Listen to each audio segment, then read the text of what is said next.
Hey everyone, and welcome to our live event. I know we're getting started just a few minutes late today. Our other counterpart, Heather, had a little bit of car trouble, but she is going to be with us in just a couple seconds. So I'm actually going to take the first few minutes to talk about National Quilters Circle Quilt Block Challenge. If you've seen it in the newsletter, or if you are a part of the Facebook page or seen these social media posts, it's our Quilt Block Challenge, and it starts on February 23rd, and it's a 9-week challenge. And so every week you get a new block assignment, and over the 9 weeks, then you'll make 9 blocks, and it will create this quilt. And so the challenge, you can sign up for it on either the website or on the Facebook page.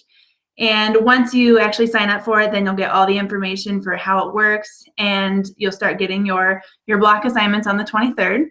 The quilt is a snowy day quilt sampler designed by Andrea over at Happy Cloud Creations, Andrea Smith. And so she's designed these 9 blocks.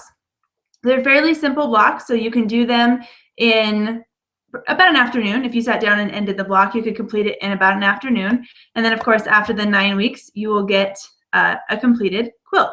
So definitely something that's super fun if you are looking for maybe just a new design inspiration, new blocks to try out, or a reason to kind of get back into quilting. A challenge like this would be kind of fun.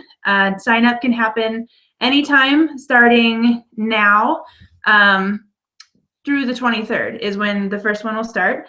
And you can sign up after the 23rd as well. So say you've started it, and then maybe you want to refer a friend and they don't get in until weeks 2 or 3. That's totally fine. They can still sign up and join, and they might just have to do a little catch-up work as far as catching up on making their blocks, but definitely still something that they can sign up for. So again, either on our website, thenationalquilterscircle.com, or on the Facebook page, and you can sign up for that. So now that I've shamelessly plugged our quilt block challenge that I hope you all sign up for, we'd like to welcome the fabulous Heather Thomas to our live event. Thank you for having me tonight. I'm sorry that I'm a little bit late. Sometimes stuff happens, but I'm ready and here to answer some questions. We're just happy you're here, because these just aren't the same without you. All right, so we're going to get right to it. Our first question here is from Blanca, and she just says, I just started learning to quilt, and my main question is whether the finished quilt should be washed and ironed, and if so, what is the best way to do that? Well, absolutely. I think that generally speaking, when we finish making a quilt, it's kind of dirty from all of the handling we've done on it. And whether we're going to use it in our bedroom on a bed or as a love quilt, or we're giving it away as a gift, we'd kind of like it to be cleaned. Now, how we clean it is very dependent upon what we did with it, whether it's machine quilted or hand quilted. If it's hand quilted, it really needs to be hand washed and then line dried. If it's machine quilted, however, we can generally put it in our washing machine. If you have a front-loading washing machine that doesn't agitate like the older washing machines do, that's the best. Then you don't have to worry about turning off the agitation. However, if you have a regular old-fashioned washing machine that's a top loader, you wash it like you normally would, but you want to stop it during the agitation process. That's not the spinning. The spinning's okay. It's the agitation that moves back and forth that can be really hard on those stitch lines because it pulls them both ways. And so I try not to agitate my quilts.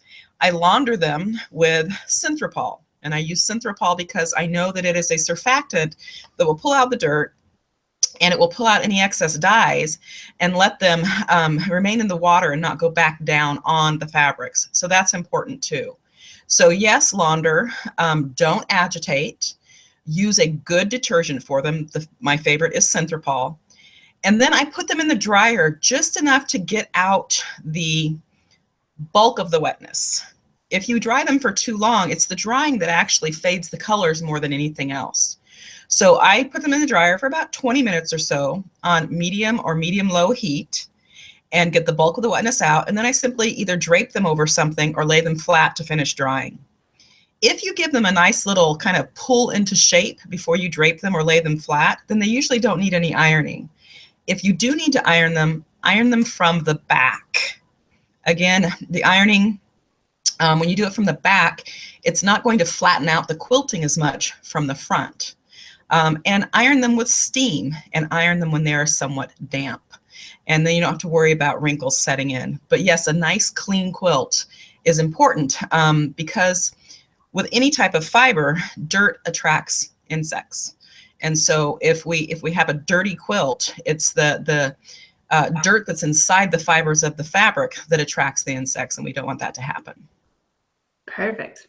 All right, and I just want to remind anyone who is has been with us since the beginning or just joined that Heather's here to answer all of your questions live. For again, we'll go a little bit longer so we get the full hour in there. So don't hold any questions back, and just put those in the comment section underneath the video, and we'll work our way through as many as we can get to. Our next one here is from Dee, and she says that her quilt block borders will have squares at each corner. The border between each corner surrounding the blocks will have 5 strips of various colors. Is it easier to sew all the strips together in one long strip and then cut down length, or should she cut them individually and then sew them together? If you've got what's called corner squares, that means you have those corners in the square of your borders, then I would definitely sew those 5 borders together first before I sewed them onto my quilt. And that's called doing a strip set. So you're going to sew those 5 strips together and then cut them the length that you need. And that length should be based on how long your quilt is across the center of the quilt. So for the 2 long sides, you're going to measure right up the center of the vertical length of your quilt. And then for the 2 short sides, you're going to measure on the horizontal, right across the horizontal middle. And that's going to give you the most accurate measurement to cut those borders. But yeah, sew those 5 fabrics together first. And remember that for a quilt to really look good, those borders should go from smaller to larger as they go out. So don't go small, medium, small again, medium, large. Go from small to larger all the way out, and you'll have a much more effective border for that. Perfect. All right, our next question here is from Mary, and she says, do you have any idea as to how much a custom quilted quilt should bring when raffled for a nonprofit if the raffle is run correctly? The estimated value of this particular quilt is around $500, and she wants to know why people seem so surprised when the officers of the charity are told that the quilt is valued that much. Well, there's a wonderful thing that I've seen on Facebook many times in the last few months that tells why a quilt costs what it costs. And it just talks about the numbers involved in just the products that go into making a quilt. And the average queen size quilt, before we add any amount of money in there for the time of making it or quilting it and basting it and cutting it and all the things that are involved, the love part of the quilt making, is generally about $300. So just for the products alone, we usually have about $300 for a queen size quilt. And depending on the types of fabrics, could be a lot more than that. So $500 as a base for a queen size quilt is pretty low, especially if you had it quilted by a long arm quilter. And that long arm quilter did something other than an all over pattern. Because a queen size quilt done with a specialty all over quilting from a long arm quilter is going to run you about $500. So right there is $800 before you get to your break-even point.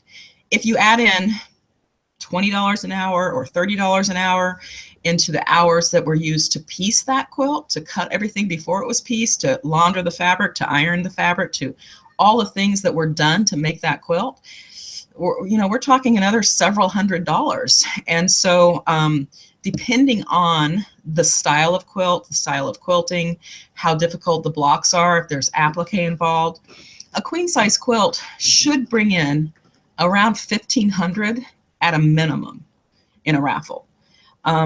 Moving up towards the $3,000 to $5,000 range is pretty much every nonprofit's goal, I think, when it comes to a queen size quilt. And it's always something really nice to shoot for. But $500 as its base value, if you're doing like a silent auction or something, is a great starting point. But just the starting point. It should definitely go for a lot more than that. Absolutely. And you always want to see something that you've put that much work into, really get what it deserves. Exactly. All right, our next question here is from Charlene, and she wants to know, what is the best way to quilt a quilt top that was completely sewn by hand? The seams are somewhat uneven and it makes the top sort of puffy or puckered. Should the batting be thinner or thicker? Should I quilt it lightly or densely? Thank you for any suggestions. That's kind of a tough one, not seeing where those puckers are. If it already has pleats present in the piecing, which I've seen a lot of older quilts where the maker simply, you know, eased in a little bit of fabric and ended up with a pleat here and there rather than having a totally flat top. That can be problematic because there's this horrible little statement, because I hate the word shame, but it's a pretty accurate statement. Pleats on the front, shame on the piecer. Pleats on the back, shame on the quilter. So that basically tells you that if you have pleats on the front, it's because of piecing issues. And if you have pleats on the back, it's because of quilting issues. A good steam iron can help a lot of that. If you think that the seams are weak, or if the stitches in the hand stitching are a little bigger than you would wish they were, and so things aren't really as secure as you'd like them to be, then heavy quilting is your answer.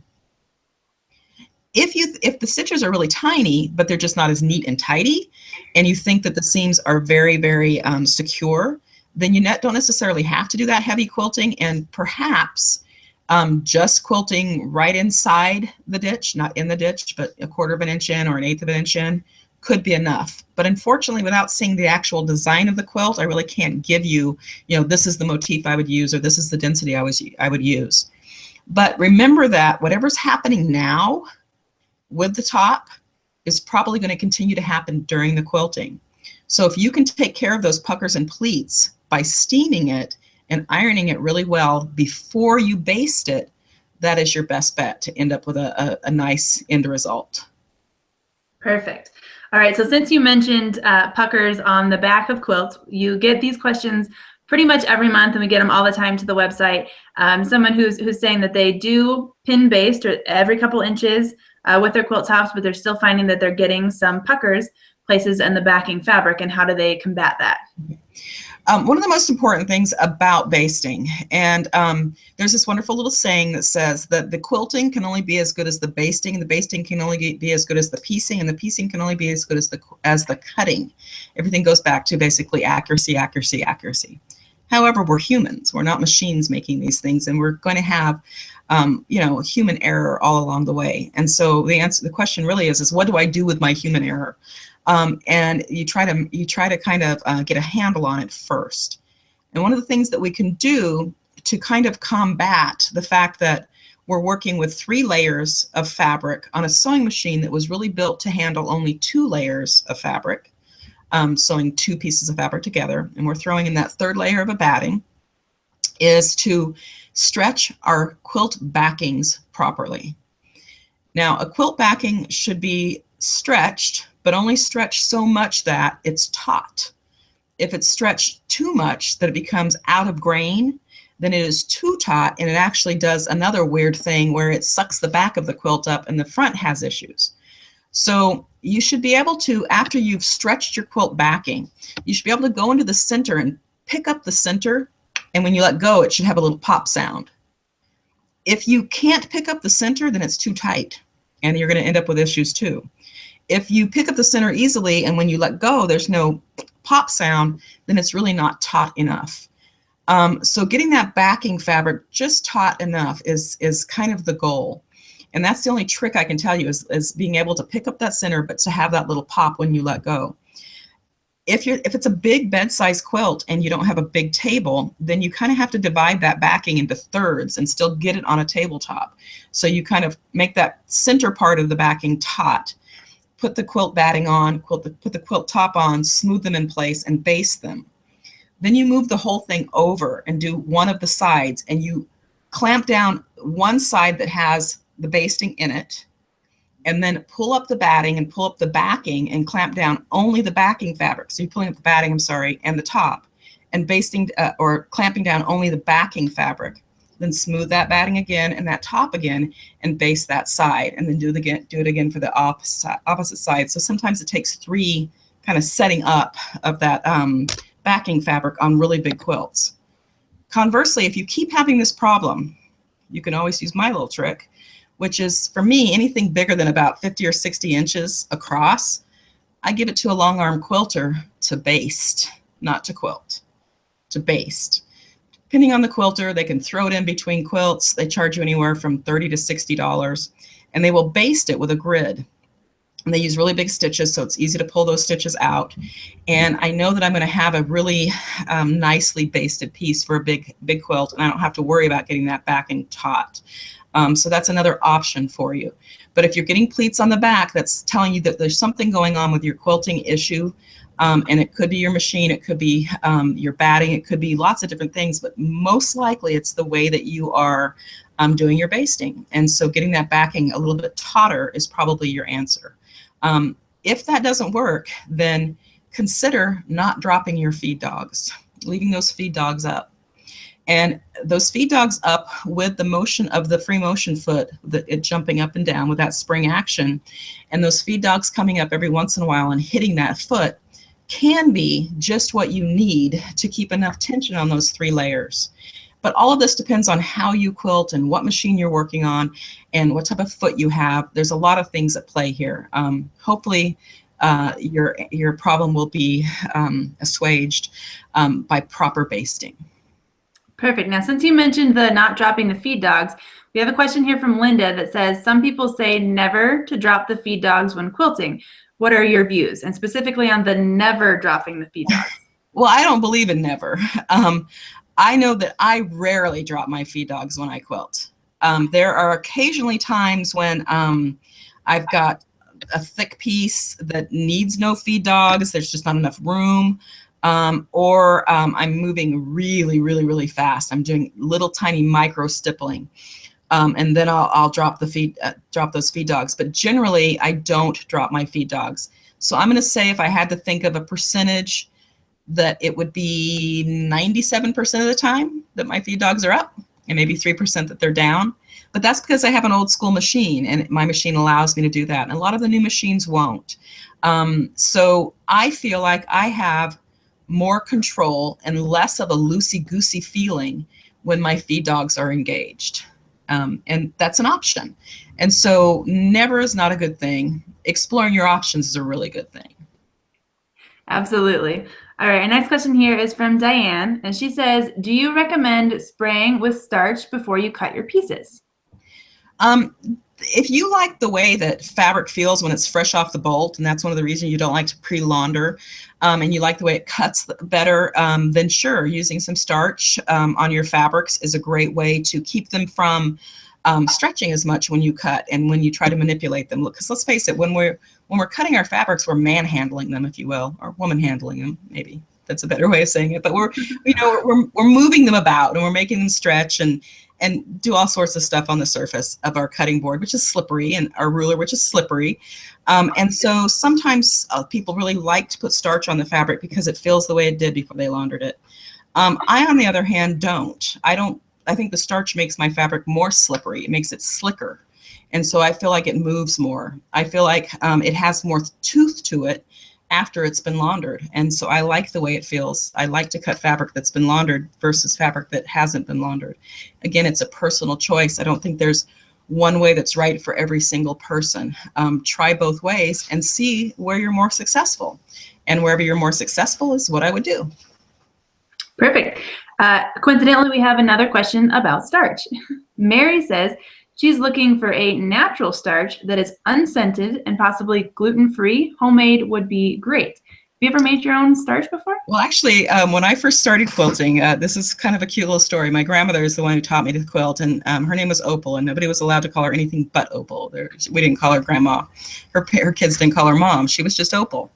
And she was what I call a trash quilter. She quilted only with old fabric. She never bought a new fabric a day in her life. And so everything that she did was made from old clothes mostly, but sometimes old fabrics that people would give her from dressmaking or whatever.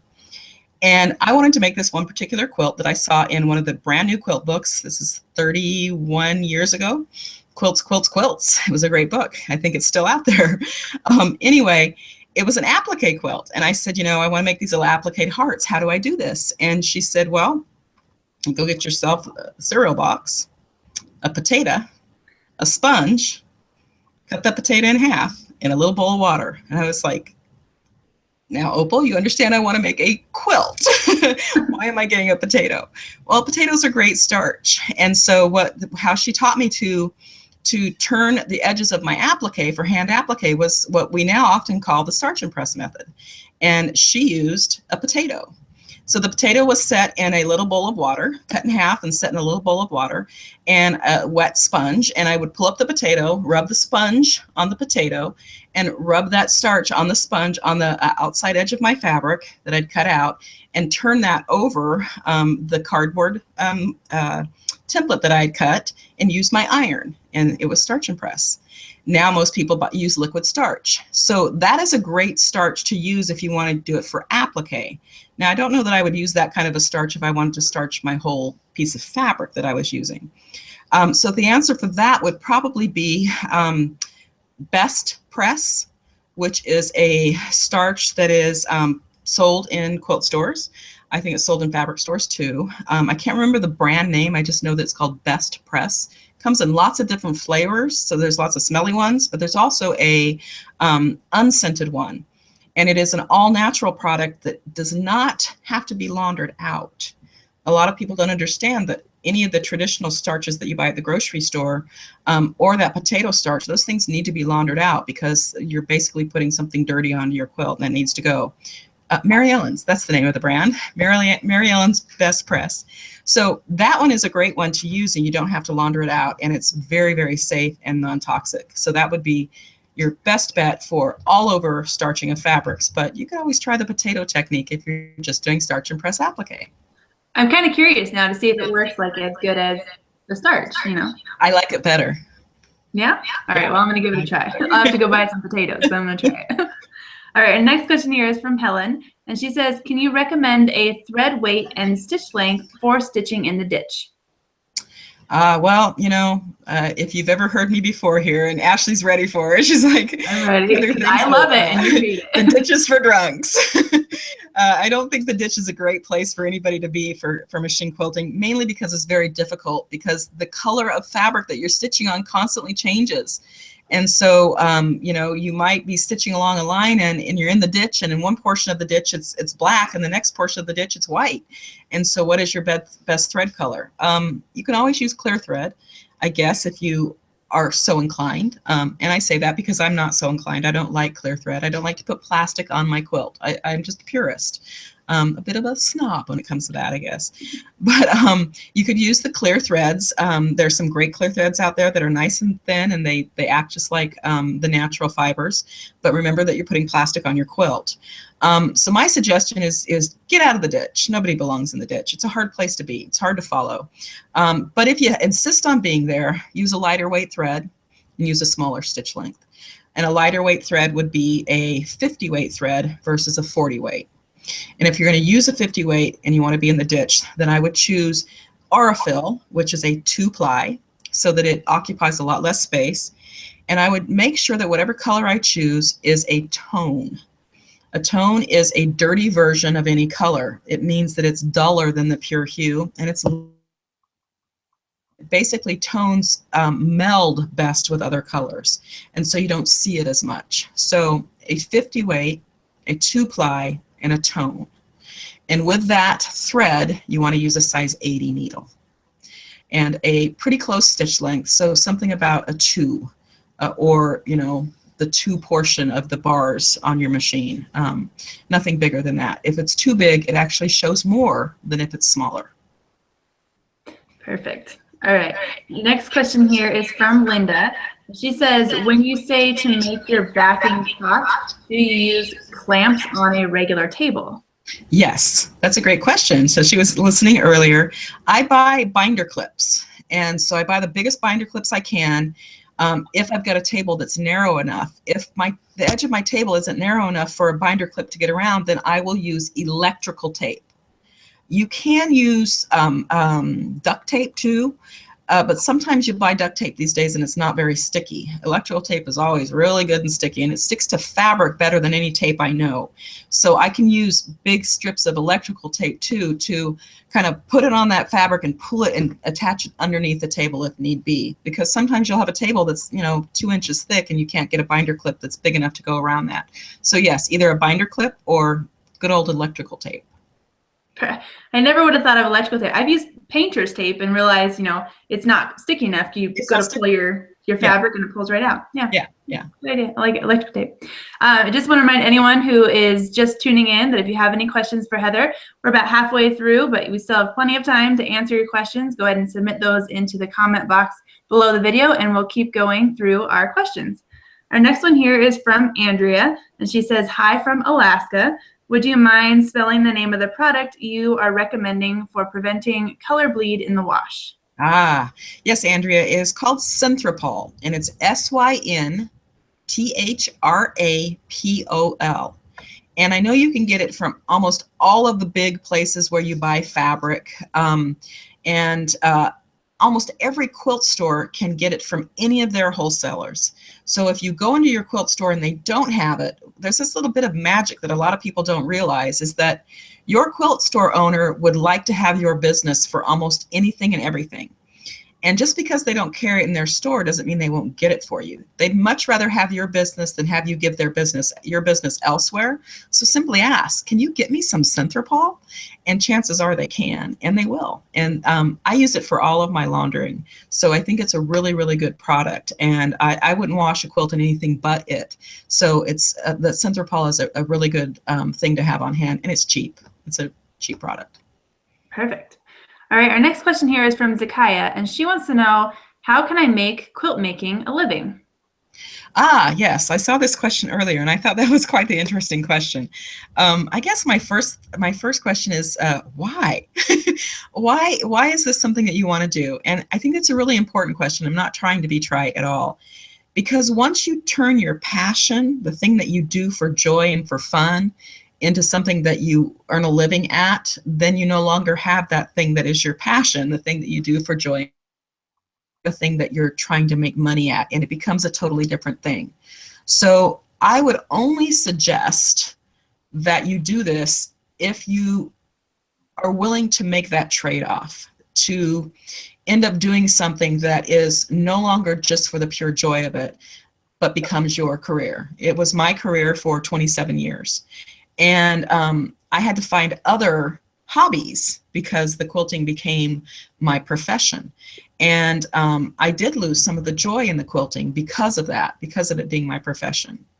That being said, there's lots of different ways to make money. Unfortunately, we're pretty saturated. There are a lot of teachers. There are a lot of writers. There are a lot of pattern designers. There are a lot of fabric designers. But there's still room. So my suggestion is to say to yourself, or ask yourself this question, is what do I bring to the table that I don't see anybody else bringing to the table right now? What's my specialty? What's the thing that I do better than most of the people around me? If I'm a really good teacher, then go out and teach. That is a very, very lucrative way to enter the quilting industry.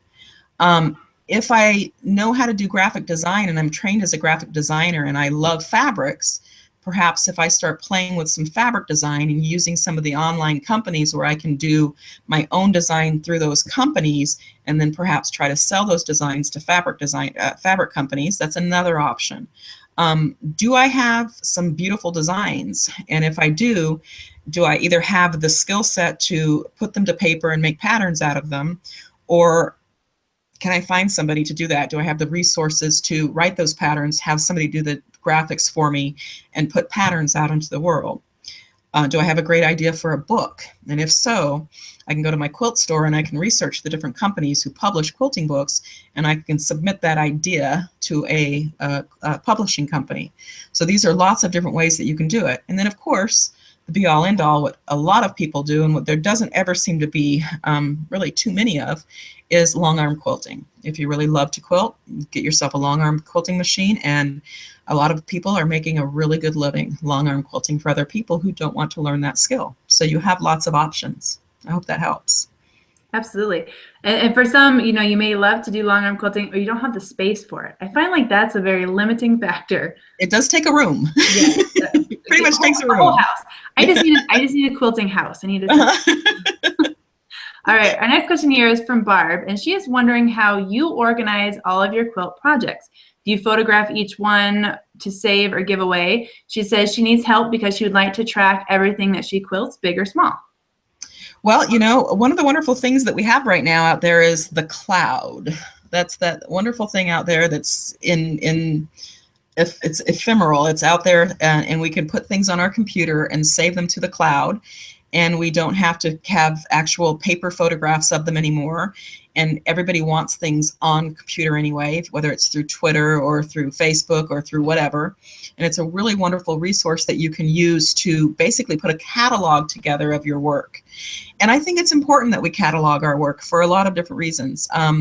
For insurance reasons, if we ever become a quote unquote professional quilter, for posterity, and simply for our family members too. If we give a lot of our work away and at one point we die, like we're all going to do, and somebody says, well, I have these 2 quilts made by, you know, great Aunt Heather, and I'm going to donate them to this one museum. That museum might say, well, we'd like a few more of these. How can we find these? And having a good paper trail, if you will, is a wonderful way to make that happen. So I think photographing your quilts, giving them a title, keeping track of when they were made, when they were finished, and then getting them up on a computer, and then from the computer up into the cloud is your best bet. I am not a huge proponent of having them put into some sort of state archive, but there are a lot of different states. I know Colorado has a huge state archive of all the quilts that are made and finished in the state of Colorado. And that is another thing you can do. You can check to see if your state is archiving quilts. And that's another way for posterity speaking, where your quilts get included for historical documentation. And so if you're doing traditional quilts, that might be something that you want to do. Definitely sign your quilts. If you consider yourself an artist, sign the front. If you consider yourself a quilt maker, you can put a label on the back. You can do both. Both are acceptable, and both are highly recommended. Definitely signing the front of that quilt, as far as I'm concerned, is the most important thing. You're the artist. You should sign the front of your work, and sign it in the quilting. Learn how to write your name in the quilting, and it's one of the most useful tools you'll ever have. And if you want to take a class to learn how to do that, Heather has... I didn't know she was going to do that. Yeah. We have a class available on our website called Learning Free Motion Script, and Heather teaches you how to write and do all sorts of fun things with free motion quilting. So another fun one you can take there.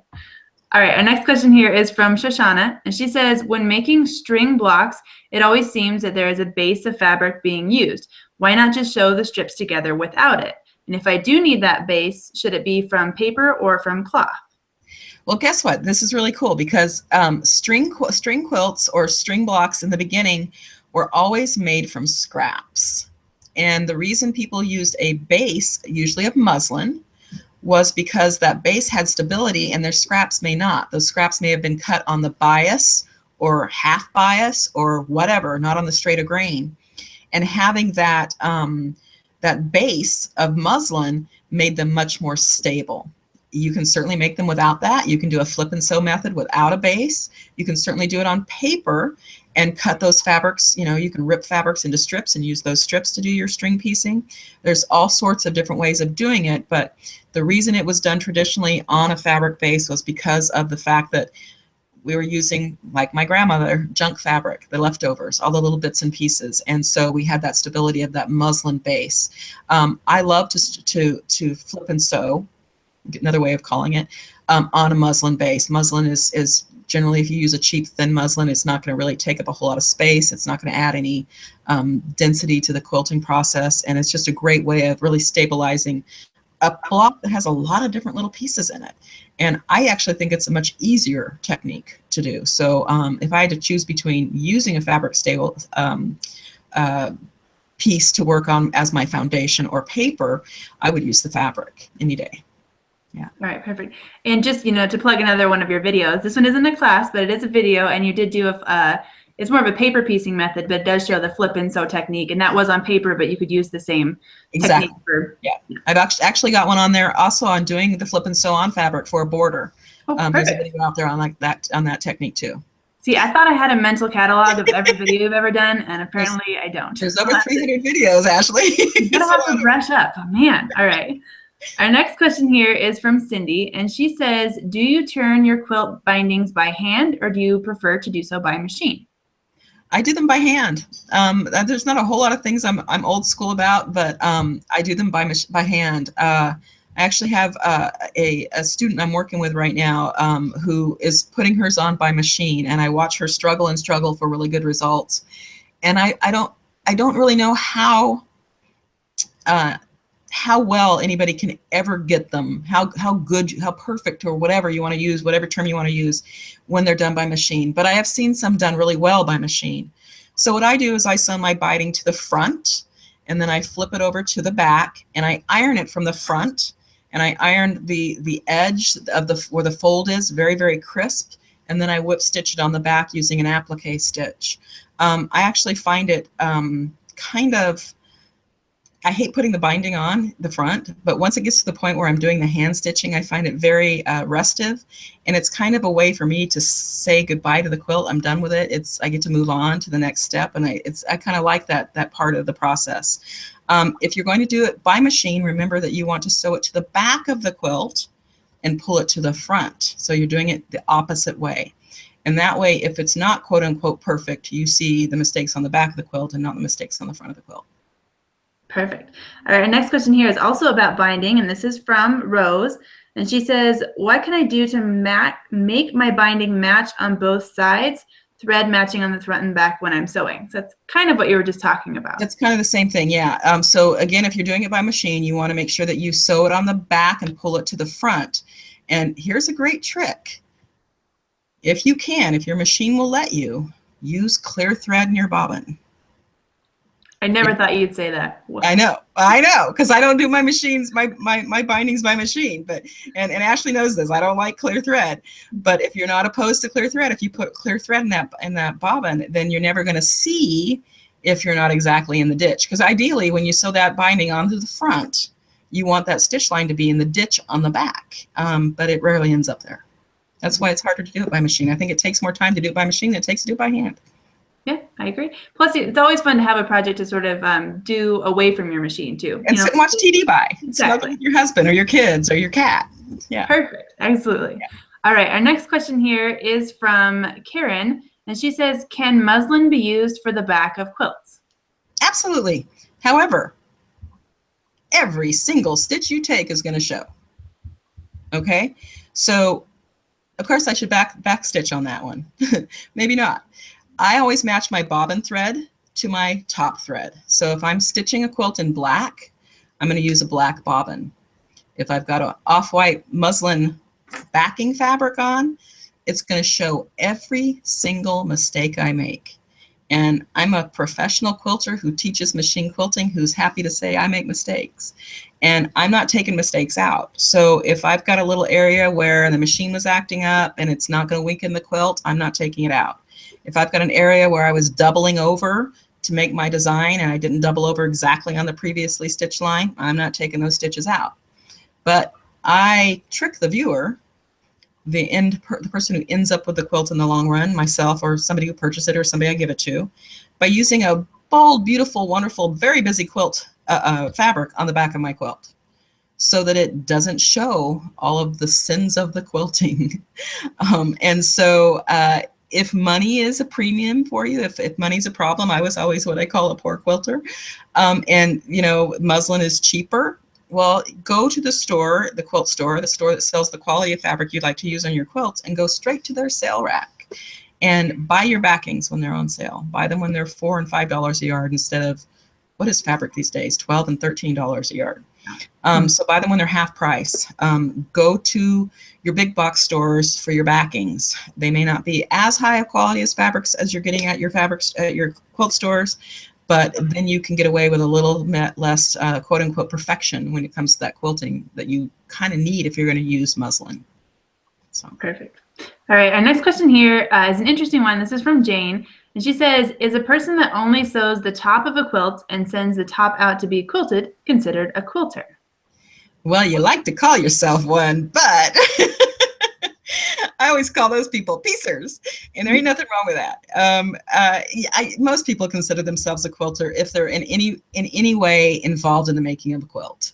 If you want to get to specifics, if you want to, get down to brass tacks, whatever you want to say, then if you didn't design the quilt and you pieced the quilt, but you didn't quilt the quilt, so basically you're responsible for a third of the activity in the quilt. Is it really your quilt? Well, if you own it, it is.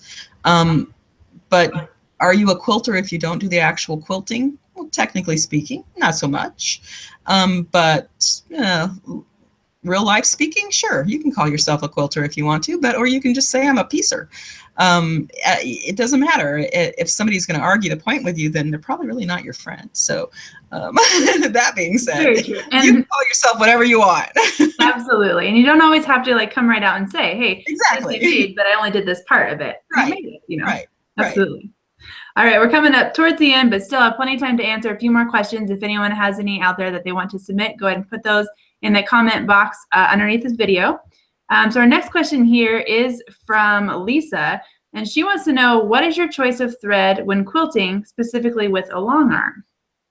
Well, I'm not a long arm quilter, and so that is a tough question for me to answer. I can only go by what my friends use, and I have somebody that I know who does a lot of long arm quilting who prefers 3-ply thread. So I'm basically going to say any high-end thread that is 3-ply. I believe that the 2-ply threads tend to snap a little bit more, even though they have the same tensile strength. That strength happens when they're in the surface of the quilt versus when they're on the spool. So any high-end 3-ply thread.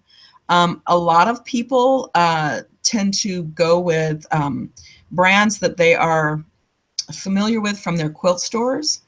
Whereas if they go to quilt shows, they're going to see brands there that they're not as familiar with. Unfortunately, what happens with quilt stores is that to invest in a whole line of thread is going to cost that quilt store anywhere from blah, blah, blah to about $4,000 or $5,000. And so most quilt stores only carry 1 or 2 or maybe 3 different lines of thread because it's a huge expense to get in. But when you go to quilt shows, you get to taste lots of different other things that you don't see at your regular quilt store because maybe somebody specializes in nothing but thread, and you can play with lots of different threads. Presentia is a very good thread for machine quilting that a lot of quilt stores don't carry. It's an Italian thread. Mettler is my good old favorite, but they don't really, a lot of people don't have them in big cones. And most long arm quilters are looking for cones. So what you want to look for is a thread that says that it is long staple cotton, and one that says that it is either mercerized or gassed. Mercerization and double gassing, triple gassing, basically what that does is it tightens down the fibers of the threads and makes it not have as much lint in it. And lint is, it's the bane of your existence in your regular machine. It's really the bane of your existence in a long arm machine. So 3-ply, strong, getting it on the larger spools, mercerized or gassed is my suggestion. Perfect. All right, our next question here is from Joan, and since you are the queen of color, she wants to know, how do I know if my colors clash? Well, I guess the question is, what's wrong with clashing? I guess what you're saying is, how do you know if your colors just aren't playing well with each other? And that's a really loaded question, Joan, right? Mm-hmm. We don't know. I don't know. I don't know how to answer that question for you per se, because I don't know what it is you're looking for. What we want when we make a piece of artwork, a quilt, something that's going to go in the bed, something that's going to go draped on the back of a couch to add decor to our room, it's going to hang on the wall, is something that is pleasing to the eye and has just enough of this wonderful thing called surface tension to make it interesting. If it's too boring, somebody's not going to look at it for very long.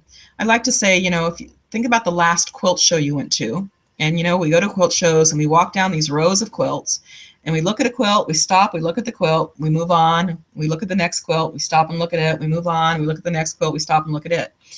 And if you actually count it out, you generally spend 3 to 5 seconds on each quilt. It's not very long.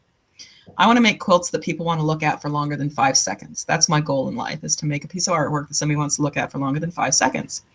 That requires this wonderful thing called surface tension. And that means that there's something happening on the surface that draws the eye to that area. But there's not so much happening on the surface that we're confused when we look at it. If we're confused when we look at it, we stop looking at it at all. and we actually walk past it at the quilt show because there's so much surface tension, we can't really look at it. It's not pleasant to look at. So if you're looking at your fabrics and you're choosing your fabrics for your quilt, ask yourself, you know, is there interest in my palette? Or is my palette so blasé that it doesn't draw my eye? If I look at my palette and I feel a little bit crazed, then chances are there's too much variety. What makes a really good design, any type of quilt design, are three very important things: balance, unity, and variety. And balance comes from the way the quilt is designed and where we put color. Unity is when we repeat things over and over again, and we repeat them so that everything looks as though it belongs and it's part of the same story. Variety is what brings in interest. Variety, do we have enough different values? Do we have enough different colors? Do we have enough different things happening on the surface of the fabrics to bring interest? But we can't have something that's based on entirely variety with no unity, because that's too much. It scares the eye. We can't have something with so much unity there's no variety and it's just boring. And if it's off balance, meaning all the color is on the bottom and it feels like it's going to fall off the surface, or if there's yellow here but there's no yellow there, then it starts to feel off balanced. So when I look at a group of colors, I want to know, are they speaking to each other? And if they're not speaking to each other, that means somebody's misbehaving, they need to go, or I need to add more of that so that there's enough of them speaking the same language. Sometimes you don't know until you get in. You can get in there and make a couple of blocks and go, oh, this is boring, I need to add something. Well, lucky for us, we get to put in sashing and cornerstones and things like that that can perk things up. But if we get in and we get a block done and we go, no, that's just garish. Well, it may be that we need to kind of switch something out before we make another block, because whatever is garish is just kind of offensive to the eye.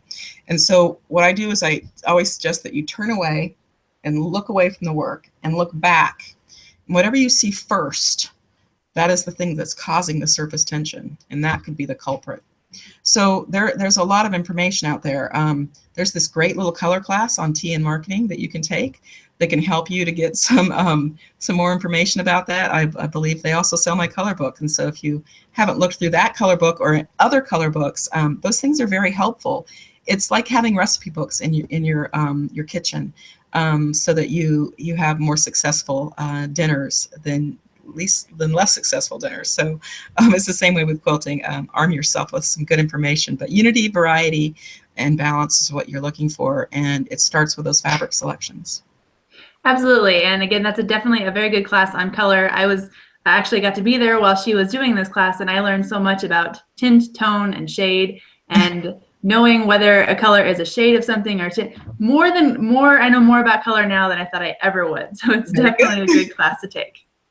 All right, our next one here is from Judy, and she says, when you see patterns labeled as beginner, intermediate, or challenging, how do you know if you're in one of those categories? Okay, well, this would be my basic thing, is that I have there's this bone of contention I have about people with patterns, is that, and with recipes, they're kind of the same sort of thing, is I know people who've been quilting for 20 years but still don't know how to make a block on their own because they've never really understood how blocks are made. They simply follow instructions by rote. And they're the same way with recipes. If I said, do you know how to make a roux? They'd look at me like, what? And I'm like, you don't know how to make a roux, but you cook by scratch all the time. Well, they just never paid attention to what that is. So first of all, to help yourself advance faster, pay attention to what it is you're making. If you're making a 9-patch, that traditional 9-patch block that's just got 2 different colors in it, and 4 of the blocks are one color and 5 of the blocks are another, and the way you set them up, they look like it's a 9-patch. Basically, that's a block that has 3 blocks across and 3 blocks down, and half the star blocks out there are 9 patches. They have 3 identical 3 blocks across that are the same size and 3 blocks down that are the same size. Once you can accurately cut strips and accurately cut those strips down into other units, you can piece anything. So accuracy in cutting is your biggest goal. Then once you understand what makes one block different from another, a 4 patch versus a 9 patch versus a 16 patch, these things are very helpful. And then you can say, oh, I understand how that block goes together. Putting together a block that has 20 pieces in it versus a block that only has 7 pieces in it, one is not more difficult than the other. Usually it's simply more time consuming than the other.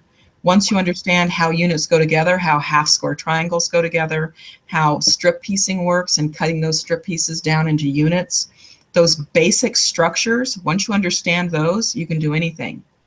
So whatever level you think you're at, jump into the level right below and make that thing and go, oh, that was easy. I'm definitely not a beginner. I'm an advanced beginner. Rather than jumping into the thing that you think is harder. If you jump into the thing that you may not be, that might be more difficult for you, what happens to a lot of us is that we get kind of disenchanted and we think that we're not capable of, and then we don't go back to it. Much better to have some great success with something that might be a little bit easy than to be traumatized by something that might be a little bit out of our league. But when you're doing it, start to really pay attention to how that block is formed.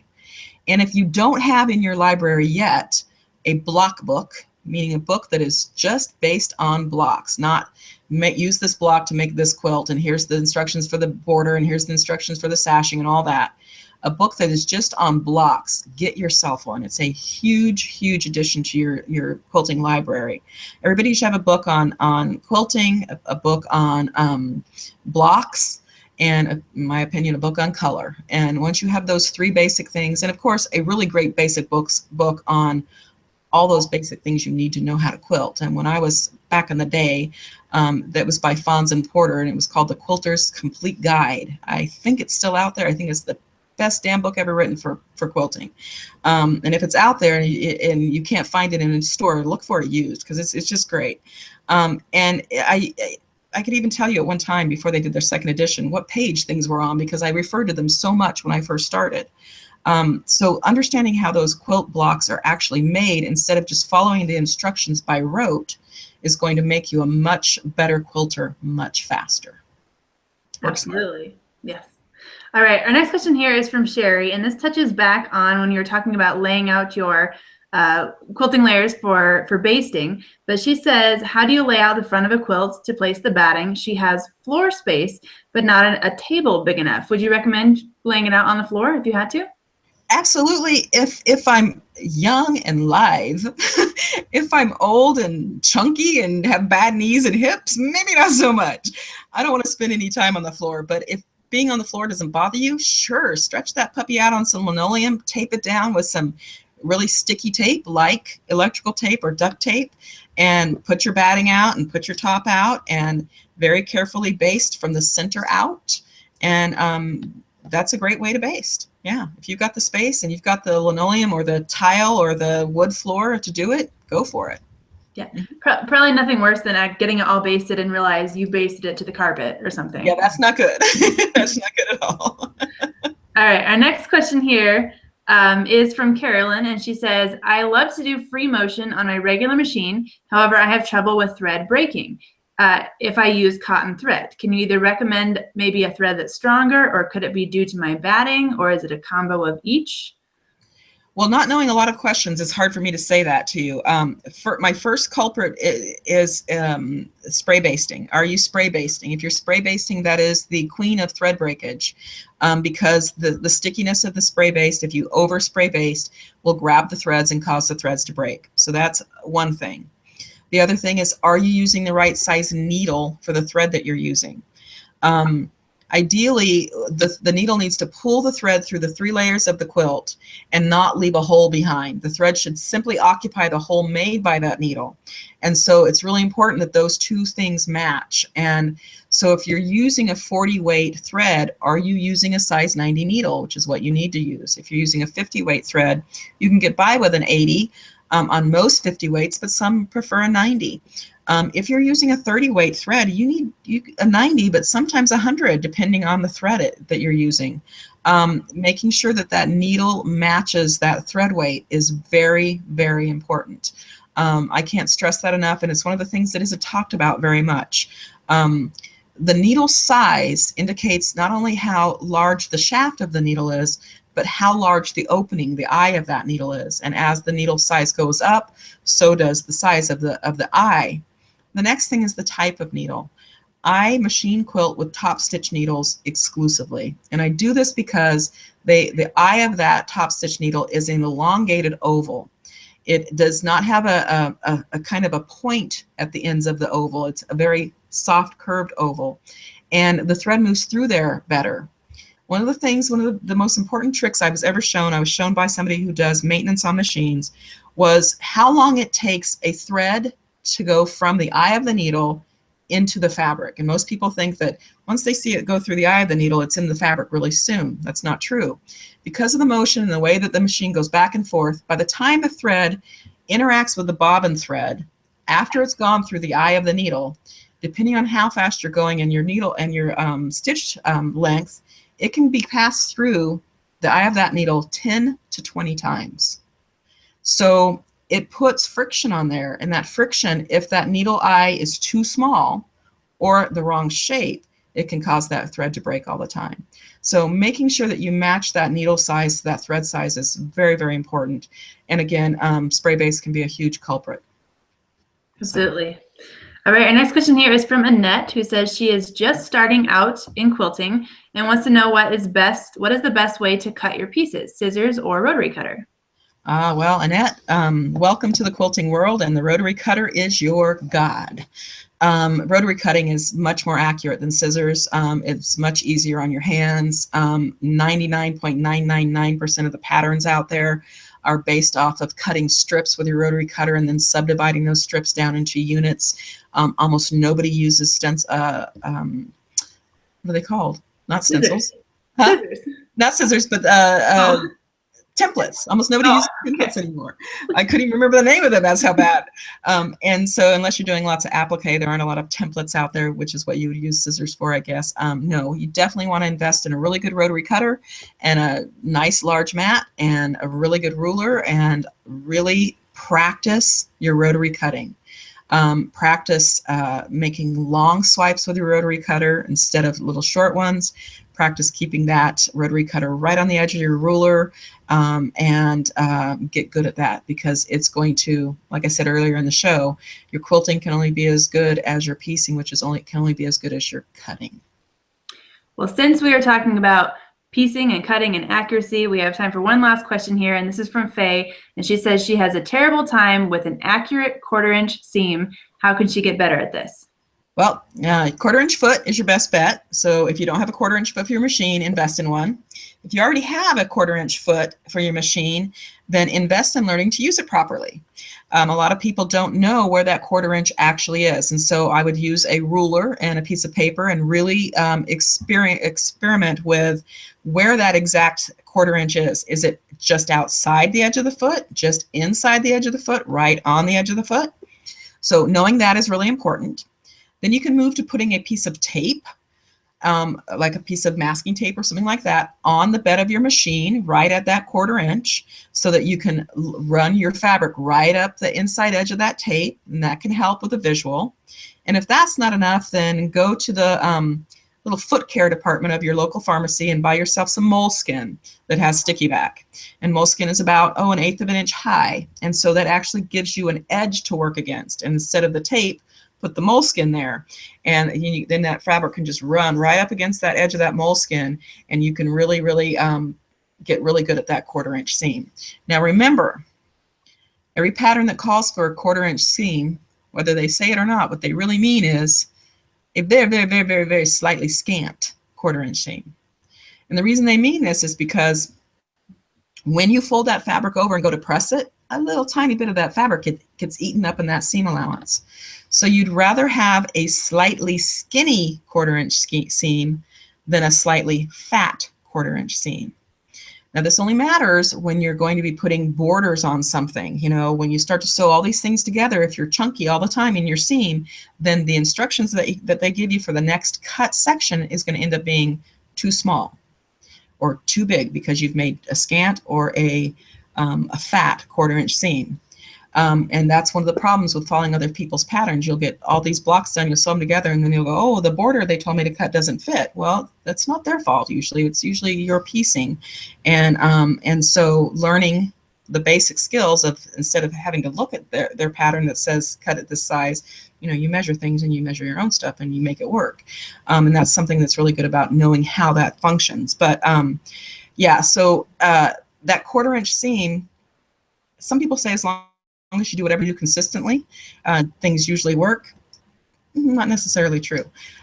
Try to go for slightly scant over slightly chubby, and try to get that through practice. I'm working with a private student again right now, and what she's learning more than anything else is practice, practice, practice.